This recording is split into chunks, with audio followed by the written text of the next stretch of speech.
आज हम लोग बात करने वाले हैं लेक्चर 1 DBMS। आज हम लोग DBMS के बारे में बात करेंगे, जिसका मेन जो रहेगा वो रहेगा रिलेशनल डेटाबेस और फंक्शनल डिपेंडेंसी। मोस्ट इंपॉर्टेंट जो कि मोस्ट इंपॉर्टेंट टॉपिक्स है,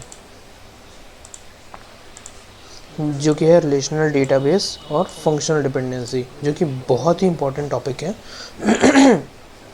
इस लेक्चर में हम लोग ये सारे टॉपिक्स हम लोग देखने वाले हैं। पहला रहेगा DBMS और डेटाबेस, जिसमें हम लोग DBMS और डेटाबेस के बारे में देखेंगे।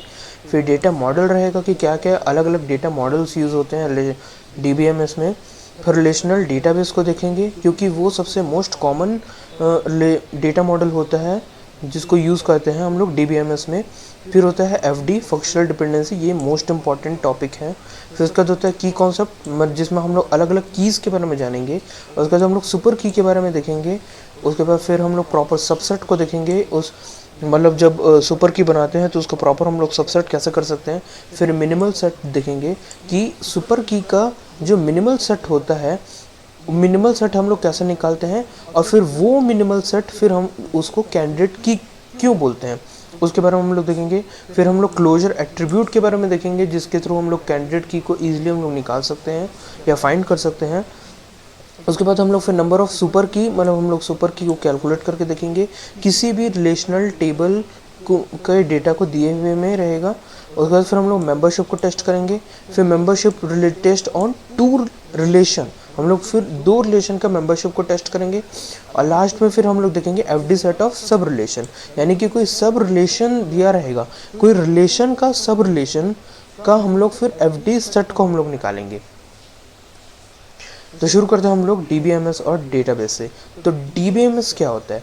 DBMS होता है, DBMS को हम लोग का फुल फॉर्म होता है डेटाबेस मैनेजमेंट सिस्टम, जो कि एक कलेक्शन होता है इंटर रिलेटेड डेटा और सेट ऑफ प्रोग्राम, जिसके थ्रू हम लोग एक्सेस कर सकते हैं डेटा को, या मैनेज कर सकते हैं डेटा को, या अपडेट कर सकते हैं, या डिलीट कर सकते हैं। इन तीनों में से कोई भी एक काम हम लोग कर सकते हैं। और DBMS एक सेट ऑफ प्रोग्राम होता है जिसमें हम लोग एक्सेस कर सकते हैं, इंसर्शन कर सकते हैं, डिलीशन कर सकते हैं, या अपडेशन कर सकते हैं डेटा को। और जो DBMS का गोल ये रहता है कि वो स्टोरेज को प्रोवाइड करता है, जिस स्टोरेज प्रोवाइड करता है टू स्टोरिंग डेटा, और रिट्रीव कर सकते हैं उस डेटाबेस से। अब डेटाबेस क्या होता है? Database is a collection of a data, usually refer to as a database. ये डेटा कलेक्शन करता है। यहाँ पे जो डेटाबेस होता है, यहाँ पे हम लोग डेटा को स्टोर करके रखते हैं, और जो कि कंटिन्यूस इन्फॉर्मेशन को स्टोर करके रखता है, जो कि रिलेवेंट होता है इंटरप्राइज को, जो कि इम्पोर्टेंस होता है कोई भी कंपनीज के लिए, उसको स्टोर करके रखते हैं। और डेटाबेस मैनेजमेंट सिस्टम, जो कि पहले बता चुका हूँ कि वो कलेक्शन होता है इंटर रिलेटेड डेटा और a set of program. Database language जो होता है वो दो टाइप के होते हैं। एक डेटा डेफिनेशन लैंग्वेज होता है और एक डेटा मैनिपुलेशन लैंग्वेज होता है। जो DDL होता है वो डेटा डिफाइन करता है, यानी कि टेबल को डिफाइन करता है, जैसे कि क्रिएट टेबल होता है या फिर क्रिएट डेटाबेस होता है, उसमें काम आता है। जो कि स्ट्रक्चर बनाता है, जो टेबल के स्ट्रक्चर को बनाता है, वो आता है डेटा डेफिनेशन लैंग्वेज में। और डेटा मैनिपुलेशन लैंग्वेज में आता है, यानी DML में आता है कि किस तरीके से मैनिपुलेट कर सकते हैं, यानी कि अपडेट, डिलीट, क्रिएट या स्टोर, ये इन चारों में से कोई भी जो डेटा से रिलेटेड वाला काम होता है वो होता है डेटा मैनिपुलेशन में। तो जो डेटा डेफिनेशन होता है वो होता है स्ट्रक्चर के लिए, और डेटा मैनिपुलेशन होता है डेटा फॉर टेबल। अब 2 टाइप के प्रोसीजर होते हैं DML, प्रोसीजरल DML और नॉन प्रोसीजरल DML।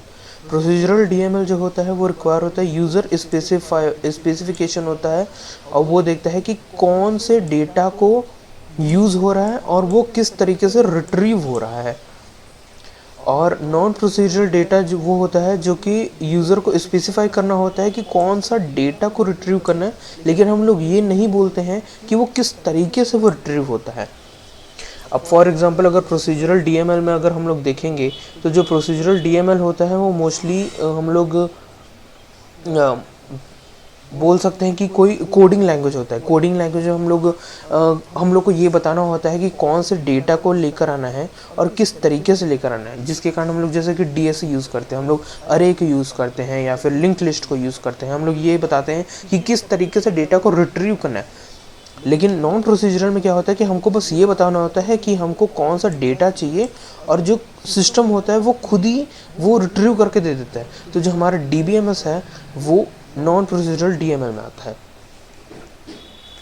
हम लोग डेटा मॉडल को देखते हैं, जो कि डेटा मॉडल जो होता है वो कलेक्शन ऑफ कॉन्सेप्ट टूल होता है जो कि डिस्क्राइब करता है डेटा को, या डेटा के रिलेशनशिप को, या डेटा सेमेंटिक यानी डेटा स्ट्रक्चर, या कंसिस्टेंसी ऑफ कंस्ट्रेंट, या किस तरीके से उसको स्टोर किया गया। तो मेनली DBMS हम लोग मेनली दो मॉडल्स को देखते हैं। एक ER मॉडल होता है और एक रिलेशनल मॉडल होता है। ER मॉडल में क्या होता है, एंटिटीज़ और रिलेशन रहता है। एंटिटीज़ यानी कि कोई भी टेबल होता है, और रिलेशनशिप यानी कि वो जो दूसरे एंटिटीज़ के साथ वो किस तरीके से जुड़ा है। यानी कि इफ़ अगर जैसे कि स्कूल का डेटा है, कोई अगर स्कूल का डेटा है तो स्कूल के डेटाबेस में एक दो अलग अलग लैब के रहेंगे। एक कंप्यूटर लैब रहेगा और एक स्पोर्ट्स का लैब रहेगा। तो स्पोर्ट्स में उन बच्चों का भी डिटेल रहेगा जो कंप्यूटर लैब में भी जिन लोग काम कर रहे हैं, और हो सकता है कि दोनों के बीच में कोई कनेक्शन बिल्ट रहेगा। तो ये कंप्यूटर का लैब और स्पोर्ट का लैब वो हो गए अलग अलग एंटिटीज़, और इन दोनों का जो कनेक्शन होगा वो होगा रिलेशनशिप, यानी अमॉन्ग दीज सब्जेक्ट। और एक होता है रिलेशनल मॉडल जो कि यूज़ होता है टेबुलर फॉर्म में रहता है, जो कि डेटा और रिलेशन अमॉन्ग दो टेबल रहता है। कलेक्शन ऑफ अ टेबल होता है ये रिलेशनल मॉडल में। और अलग अलग टाइप के होते हैं। ऑब्जेक्ट ओरिएंटेड मॉडल होता है, नेटवर्क डेटा मॉडल होता है, और हायरार्किकल डेटा होता है जो कि उतना ज़्यादा यूज़ नहीं होता है। मोस्टली कॉमन DBMS में इसी दोनों को यूज़ करते हैं, एंटिटी रिलेशनशिप और रिलेशनल मॉडल। हम लोग देखते हैं रिलेशनल डेटाबेस को, जो कि मोस्ट इम्पॉर्टेंट है और मोस्टली कॉमनली यूज़ होता है DBMS में। और इसको हम लोग शो करते हैं रोज़ और कॉलम के फॉर्मेट में। जैसे कि ये एक एग्जांपल है स्टूडेंट डेटाबेस में, जिसमें हम लोग स्टूडेंट का ये ID है, स्टूडेंट का ID नंबर है, ये स्टूडेंट का नेम है, और ये स्टूडेंट का ब्रांच है। अब जो ईच टेबल होता है, जो कि हर टेबल को रिलेशनल मॉडल जिसको हम लोग कहते हैं रिलेशन। कोई भी जो टेबल होता है, जो एक टेबल को हम लोग रिलेशन कहते हैं, table is equal to relation, और फिर कलेक्शन ऑफ रिलेशन को फिर हम लोग बोलते हैं रिलेशनल मॉडल। ये है रिलेशनल मॉडल। अब कॉलम जो रहता है, ये जो कॉलम है हमारा, ये इस कॉलम को हम लोग अलग अलग नाम से बोलते हैं, जो कि है एट्रीब्यूट और फील्ड। वैसे ही रोज़ को भी हम लोग अलग अलग नाम से बोलते हैं। ये जैसे कि रोज़ है तो रोज़ को हम लोग टपल या रिकॉर्ड भी बोलते हैं। और अगर जो नंबर ऑफ कॉलम्स होते हैं उसको डिग्री या एरिटी बोलते हैं, और कार्डिनलिटी उसको बोलते हैं नंबर ऑफ रोज़ को। तो इस टेबल के हिसाब से अगर हम लोग देखें तो डिग्री ऑफ एरिटी हमारा 3 है, और कार्डिनलिटी हमारा 6 है।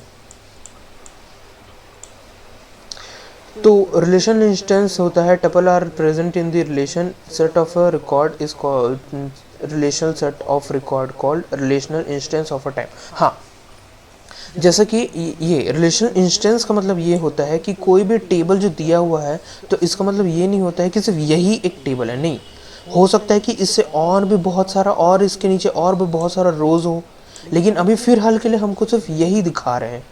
ये मतलब जिसमें सिर्फ 6 डेटा हैं S1 से S6। तो ये एक इंस्टेंस है। इंस्टेंस यानी कि ये समझ लो कि एक स्क्रीनशॉट है, टेबल का, जिसमें सिर्फ ये दिखा रहा है कि हाँ इतने डेटा हैं। हो सकता है कि इससे और भी ज़्यादा डेटा हो, लेकिन अभी के लिए फ़िलहाल सिर्फ यही डेटा है हमारे पास। अभी के लिए हम लोग सिर्फ इतना ही बात करते हैं। अगले वीडियो में मैं फंक्शनल डिपेंडेंसी के बारे में बात करूँगा, जो कि सबसे इम्पॉर्टेंट टॉपिक है मतलब DBMS में, क्योंकि इसके थ्रू फिर आगे के टॉपिक्स कनेक्ट होते हैं टिल रिलेशनल मतलब नॉर्मलाइजेशन तक। तब तक के लिए थैंक यू।